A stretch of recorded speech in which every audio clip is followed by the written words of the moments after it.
I'm part of it.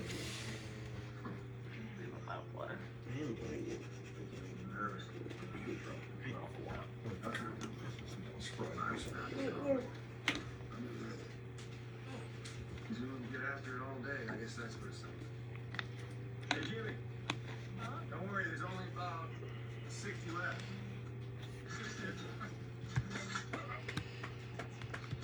Like watching a monkey try to fuck a football.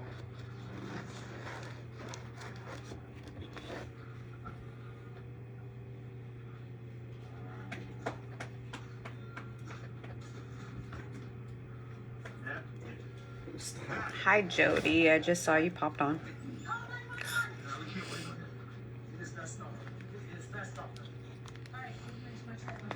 How's that Australia weather?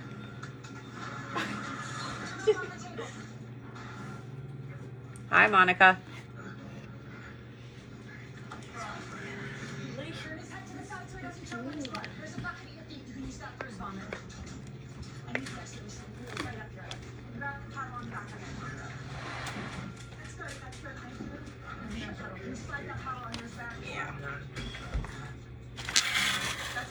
Alright guys, I'm going to give it another second or so and then I'm going to get started. I know it's way past Samhain, but 27 degrees. Oh no, wait, is that 27 degrees? No.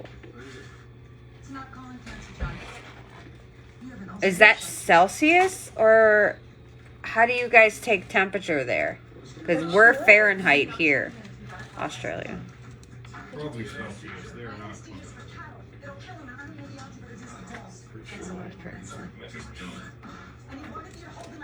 No worries. It's Celsius. So what is 27 Celsius in Fahrenheit?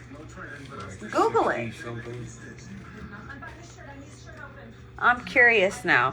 It was like 70 something here today, 75. which is really odd for Ohio weather at this time of year. 80. So that's 80 degrees, Ohio, or in Fahrenheit, not Ohio. Your 27 degrees Celsius is 80, what'd you say? 80. 80. It's 80 degrees in Fahrenheit. So you were quite a bit warmer than we were here in Ohio today. It was unseasonably warm for us. But as I was saying, this is super late. I was supposed to do this previously on Samhain. I was going to do it and things just didn't work out. Hi, Pixie. This is my final episode of the Sabbat series. I have done a live for every Sabbat since we started. And I want to say this brings it around full year, if not more than a full year of doing the Sabbat series. So I'm going to end the actual information aspect of the Sabbat series with Samhain, since it is technically the which is New Year. But I do plan to still possibly do some interactive type lives for the Sabbats, possibly setting up altars, rituals, stuff like that, to continue on with the Sabbats for those who do celebrate the Sabbats. Hi, Ronnie. So this is the final episode. No, ma'am, you are on time. This will be the final episode of the informational aspect of the Sabbat series. I'll figure out something to do for Yule, since Yule is one of my favorite Sabbats. I'll figure out some sort of interactive activity or live to do for that Sabbat, since we won't be doing the information aspect of it. I have some book recommendations that I will give towards the end of the live. So Samhain is probably the best known and most misunderstood pagan holiday. Irish Gaelic for summer's end, Samhain is an ancient pagan celebration marking the end of the harvest season and the start of the darker half of the year, the long winter months. For practicing witches, Samhain is the most holy of Sabbats. Hi, Sarah. Marking the beginning of the Wheel of the Year, long associated with death and ghosts, Samhain is thought to be a time when the veil between the seen and unseen world is the thinnest. The Latin Americans celebrate the Day of the Dead, which is also born out of this belief.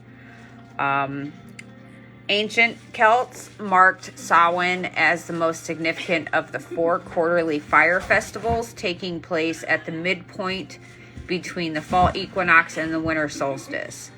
During this time of year, hearth fires and family homes were left to burn out while the harvest was gathered. After the harvest work was complete, celebrants joined with Druid priests to light a community fire using a wheel that would cause friction and spark flames. The wheel was considered a representation of the sun and used along with prayers. Cattle were sacrificed and participants took a flame from the communal fire back to their homes and lit their fireplaces, relit their hearth at home with that communal fire. Early texts present Samhain as a mandatory celebration lasting 3 days and 3 nights, where the community was required to show themselves to local kings and chieftains. Failure to participate was believed to result in punishment from the gods, usually in illness or death. There was also a military aspect to Samhain in Ireland, with holiday thrones prepared for commanders of soldiers. Anyone who committed a crime or used their weapons during the celebration faced a death sentence. Yeah, so that's actually, Ronnie, that's one of my favorite things when I was learning about the Sabbats. When I read that was one of the most intriguing things that I actually enjoyed learning about Samhain. Some documents mention 6 days of drinking alcohol to excess, typically meat or beer, along with gluttonous feasts. How to celebrate Samhain. Samhain is typically celebrated by preparing a dinner to celebrate the harvest. The holiday is meant to be shared with those who have passed on as well as those who are still with us. Set a place at a table for those who are in the spiritual plane, otherwise known as a dumb supper. Provide an offering for them upon every serving throughout the meal. In addition to those who have passed, invite family and friends to enjoy the feast with you. Typical beverages include mulled wine, cider, and mead, and are to be shared with the dead throughout the meal. Despite occurring at similar times and containing similar themes, Samhain and Halloween are not the same holiday. Halloween is short for All Hallows Eve and is celebrated on or around October 31st and tends to be more family focused. On the other hand, Samhain is more religious in focus, spiritually observed by practitioners. There are some more lighthearted observances in honor of the dead through Samhain, but the underlying tone of Samhain is one of a serious religious practice rather than a lighthearted make-believe reenactment. Today, pagan Samhain rites are benevolent, and although they are somber and centered on death, they do not involve human or animal sacrifices as a lot of people may claim. Another difference between Samhain and Halloween is that most Samhain rituals are held in private rather than in public. If you want to start honoring this pagan tradition, you might wonder when to start. The timing of contemporary Samhain celebrations varies according to spiritual tradition and geography. Practitioners state to celebrate Samhain over the course of several days and nights, and these extended observances usually include a series of solo rites, as well as ceremonies, feasts, and gatherings with family, friends, and the spiritual community. In the Northern Hemisphere, most celebrate Samhain from sundown on October 31st through November 1st. Others hold Samhain celebration on the nearest weekend or on the full or new moon closest to this time. Some observe Samhain a little bit later or near November 6th to coincide more closely with the astronomical midpoint between fall equinox and the winter solstice. Most pagans in the southern hemisphere, pagans, witches, use the term interchangeably, although I should not, in the southern hemisphere time their Samhain observances to coincide with the middle of their autumn in late April and early May rather than at their traditional European time of the holiday. Samhain isn't necessarily a creepy, morbid holiday obsessed with death, as some may conclude. Instead, it reaches for themes deeper than that, tying in with nature's rhythms. In many places, Samhain coincides with the end of the growing season. Vegetation dies back by killing frosts, and therefore, literally, death is in the air. This contributes to the ancient notion that at Samhain, the veil is thin between the world of the living and the dead, and it facilitates contact and communication. For those who have lost loved ones in the past year or years previous, Samhain rituals can be an opportunity to bring closure to grieving and to further adjust to their being in the other world by spiritually communing with them.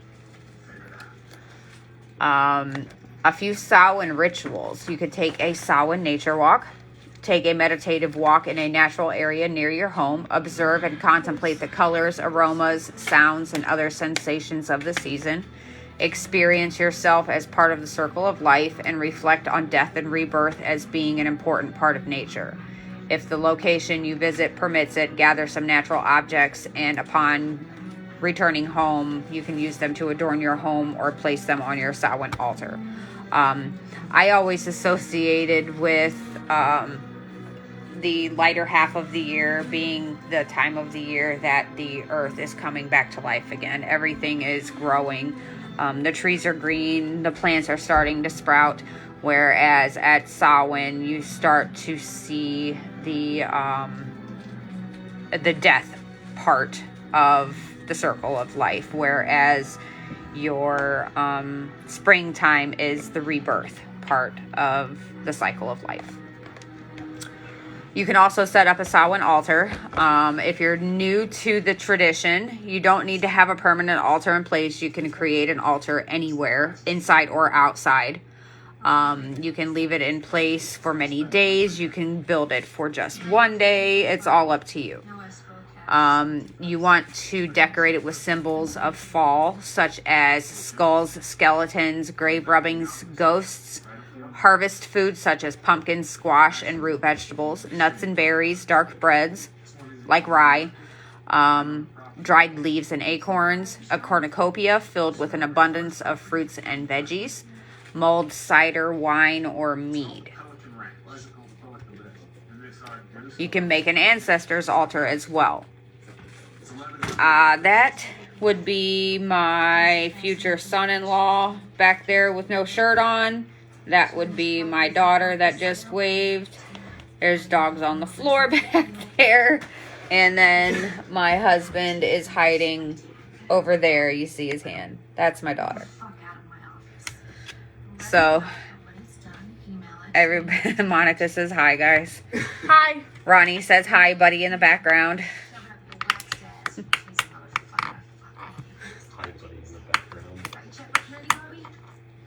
She says hi, y'all. That's you. Howdy. Not y'all. It's the same thing. Shush. Shh. You could also make an ancestor's altar. Honor your deceased family members by doing this, gathering photos, heirlooms, and other mementos of deceased family, friends, or even pets. Arrange them on a table, dresser, or other surfaces, along with several candles. Light the candles in their memory. While you do so, speak their names out loud and express well wishes and thank them for being a part of your life or lineage. And then just sit quietly and pay attention to the things that you experience. You want to note any messages that you may receive in your Book of Shadows or your journal. And having an ancestor's altar doesn't have to be something that's just done at Samhain. It's also something that you can have up year round. I have one at the foot of my steps going up to my bedroom. It's up year round for my husband's grandparents. We have both of them on the same altar with various mementos from both of them. We have small urns that belong to them that are on there. I had a Christmas ball made with Grandma's face inside of the ball, with some white feathers inside of there, along with just some small things that she enjoyed. She loved seahorses. I've got a seahorse specimen and some seahorse soapstone crystals on the altar. An Indians baseball. They loved Cleveland Indians here in Ohio. Yes, I think having an ancestors altar up year round is a great way to honor them. I go a little overboard with the holidays, especially with Yule, because it was one of those holidays that my grandmother particularly loved, and my husband's grandmother, although it would stress her out, she still celebrated Yule, or Christmas, I should say. And was one of her favorites as well. So I try to honor both of them by going a little overboard with decorating for the season, which will be coming up here very soon. I'm starting little by little. Is that from that other toy? Yes. Oh my Lord. Lilith said it. Okay. Next, you could guide the spirits. Place a white 7-day candle in the window to guide the dead to the spirit world. Light the candle and speak these words. O little flame that burns so bright, be a beacon on this night. Light the path for all the dead, that they may see now what's ahead.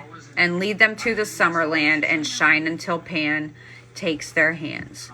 And with your light, please bring them peace, that they may rest and sleep with ease. You could also visit a cemetery. Another way to honor the passing family members or friends is to visit and tend to their gravesite at the cemetery. Call to mind memories and consider ways the loved one continues to live on within you. Place an offering there, such as fresh flowers or dried herbs or even fresh water.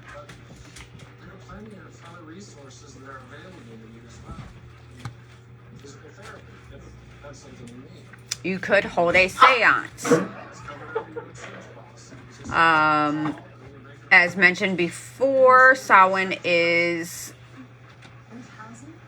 when the veil is the thinnest between the living and the dead. If there's anyone on the other side that you'd like to communicate with, Samhain is the best time to do so. No worries, Monica. Enjoy your dinner. You could do some bonfire magic. Kindle a bonfire outdoors when possible, or kindle flames in a fireplace inside, or even in a small cauldron. Write down an outmoded habit that you wish to end and cast it into the Samhain flames as you imagine release. Imagine yourself adopting a new, healthier way of being as you move around the fire clockwise.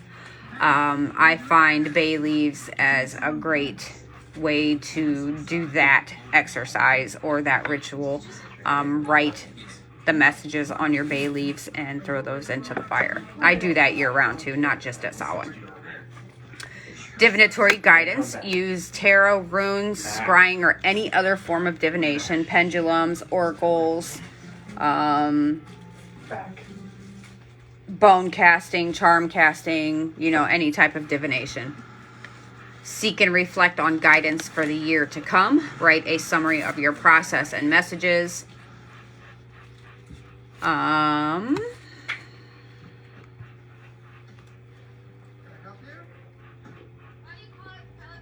Divine invocations. Honor and call upon the divine in one or more sacred forms associated with Samhain, such as the crone goddess and the horned god of nature. Invite them to aid you in your remembrance of the dead and in your understanding of the cycle of life, death, and rebirth. If you have lost loved ones in the past year, ask these deities to comfort and support you. You absolutely can, Ronnie. You don't need a bunch of people to hold a seance. You can do it all by yourself. Just remember to protect yourself. protection stones, make a protection jar, wear a protection amulet. Yes, you're good. This is my coven charm that myself, Crystal, and our maiden priestess has. And then I have obsidian and clear quartz around my neck at all times. As we all know, all black stones are protection stones, and clear quartz amplifies. So having these two together on top of my charm for the coven, the three of us, the Trinity, this is my 24/7 protection. I always have this on my neck.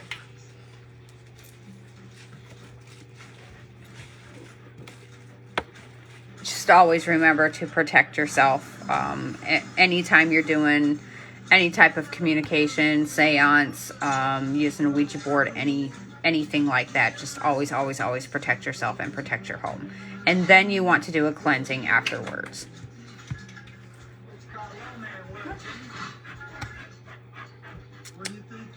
All right, so I'm going to end this with some Samhain symbols and some book recommendations. Maybe you should have stayed there, Walker. Don't I know it? Some colors associated with Samhain are black, brown, yellow, gold, silver. I found this on the web. I wasn't talking to you. Sure eat our food. She talks shit a lot. So the colors again are brown, black, yellow, gold, silver, red, gray, and purple. That thing just needs thrown away. The entire thing. No more expensive toys. Go! No more toys, period. No, they get toys, just not expensive ones. Some foods associated with Samhain: apples, pumpkins, roasted game birds, cider, dark wine, pears, root vegetables, fermented foods such as sauerkraut or pickled eggs. I like me some sauerkraut, but keep them pickled eggs far from me. And then raw or roasted nuts. Some drinks would be apple cider, mead, or lamb's wool. Stones, crystals would be smoky quartz, amber, obsidian, pyrite, onyx, carnelian, turquoise, jet, and moonstone. Metals are iron and silver. Scents or potpourri, incense, anything like that would be cinnamon, clove. Gather up, break up your leaves and throw them in the fire. The smell of burning leaves, decaying leaves is one of the scents. Myrrh, pine needles, and warm honey. Symbols associated are bats, cats, blackbirds, cauldrons, besoms, and masks. Let's go! Flowers and herbs would be calendula, sunflowers, wild ginseng, wormwood, chrysanthemum, marigold, broom, dittany of Crete, garlic, mugwort, myrrh, rosemary, sage, and yarrow. Trees are cedar, hazel, and hemlock. Deities associated with Samhain are Ishtar, the horned god, Osiris, Loki, Persephone, Cernunnos, Dionysus, Ceridwen, Demeter, Hecate, Hel, Isis, Kali, Lilith, the Morrigan, and Hades. Those are just to name some. There are many others. Some suggested workings would be divination, need, fire, and road openings. Magical focus, spiritual focus would be confrontation, healing, hope, interdependence, love, preparation, protection, release from old bonds, renewal, ancestry, beginnings, bereavement, change, courage, death, endings, the Fae, hunting, other worlds, preservation, reincarnation, rest, survival, and wisdom. And then finally, some acts of service. Clean up graveyards and grave sites, leave an offering, dedicate memorials, do a dumb supper, dumb supper, not suffer, which is offering food to the dead. You can visit nursing homes, pick up litter in your neighborhood, donate to animal and home shelters, and then volunteer at soup kitchens and animal shelters. Hey, quit. Gracie. Gracie. Stop it.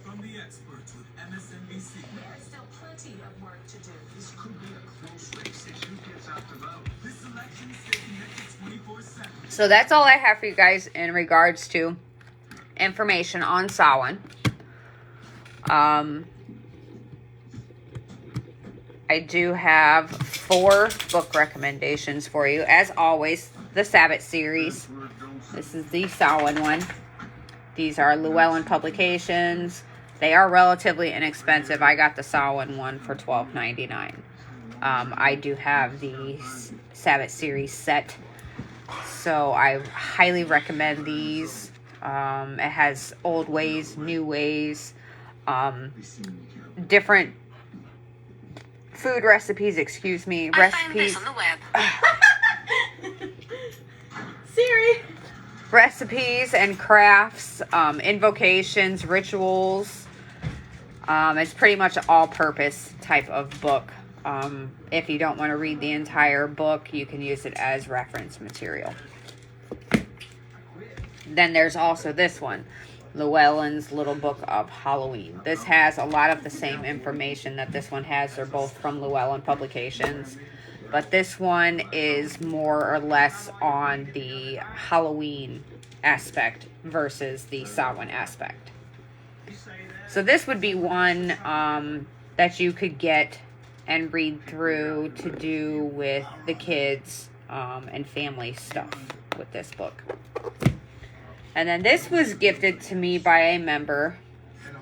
This is The Pagan Mysteries of Halloween, celebrating the dark half of the year.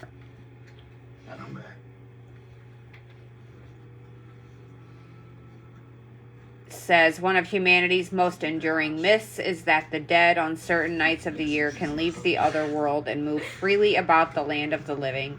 Every year on October 31st, when the children of the world parade through the streets dressed as monsters, skeletons, and witches, they reenact a sacred ceremony whose roots reach back to the dawn of time, and in the giving and receiving of sweets as gifts, we reestablish an ancient fraternal exchange between the visible world and the invisible world.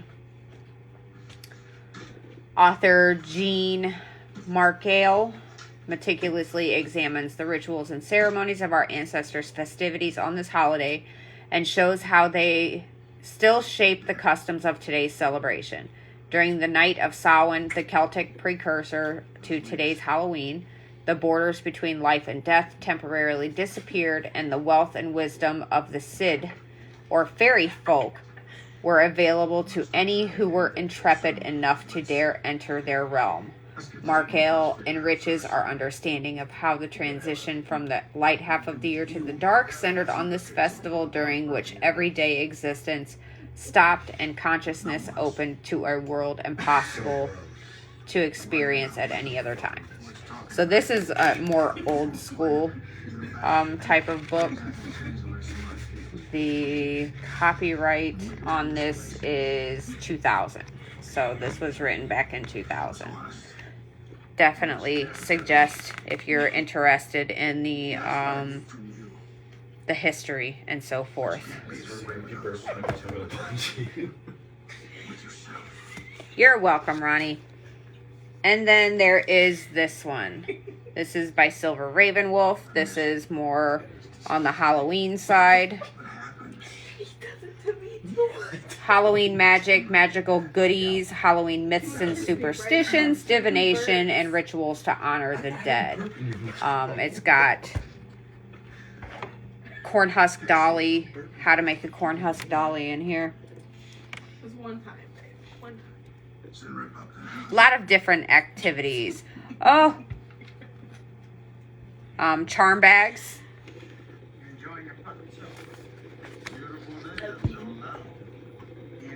Different types of divinations, the histories and stuff like that. I'm a bookworm, so I will always suggest books. Silver Ravenwolf is also one of my favorite authors. So there's the Halloween, this one, the Llewellyn's Little Book of Halloween, and then the Samhain Sabbat book with the Sabbat series. So go and buy some books. You will not regret it. Expand your minds. Do some things with the littles. They do have, like I said, there's a book for each of the Sabbats in this series here. And then so far I have only, for the Sabbats, I've only seen a Halloween one and a Yule one. In this type, the little book of Halloween, and then there's a little book of Yule.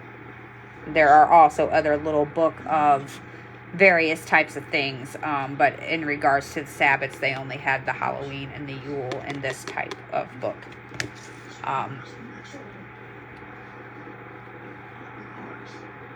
What? I was talking to Clayton, Mom.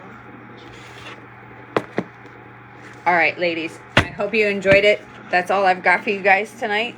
I will be back on the 16th, talking about Hecate's night. So November 16th is a night dedicated to her. And then towards the end of this month, I will be posting the ingredients for it and supplies that are needed. We will be making a weight loss puppet.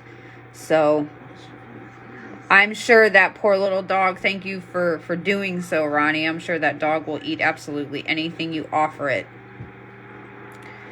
So I hope you guys enjoy the rest of your weekend. I think my husband's about ready for bed.